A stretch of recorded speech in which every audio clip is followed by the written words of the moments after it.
કરજણ તાલુકાના જૂની સાયર ગામે બે સમાજના જૂથો વચ્ચે ધીંગાણું સર્જાયું, જ્યારે 4 લોકોને ગંભીર ઇજા સારવાર અર્થે કરજણ હોસ્પિટલમાં ખસેડાયા।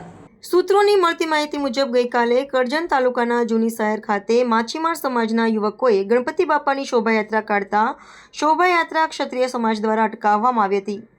ત્યારબાદ માછી સમાજ અને ક્ષત્રિય સમાજ વચ્ચે બોલાચાલી થતાં ઉગ્ર વાતાવરણ સર્જાયું હતું। બીજા દિવસે જિગ્નેશભાઈ માછી નામનો યુવક નારેશ્વર ખાતે ખરીદી કરવા જતા ફરીવાર બે સમાજના જૂથો આમને સામને આવતા બોલાચાલી થતાં ધીંગાણું સર્જાયું હતું। ધીંગાણું કુરુક્ષેત્રનું મેદાન હોય તેવા દ્રશ્યો સર્જાયા હતા, જેમાં ધીંગાણામાં હાર્દિક માછી તેમજ વિનોદ માછીને માથાના ભાગે ઈજા પહોંચતા નારેશ્વરથી રૂકબ્બા ઔષધાલય હોસ્પિટલ ખસેડાયા, પરંતુ બંને યુવકની તબિયત વધુ ગંભીર થતાં બંને યુવકને વડોદરા ખાતે ખસેડવામાં આવ્યા હતા। આ બાબતે કરજણ પોલીસને જાણ થતાં કરજણ પોલીસનો કાફલો તાત્કાલિક ઘટના સ્થળે પહોંચી લોકટોગળાને વિખર્યું હતું।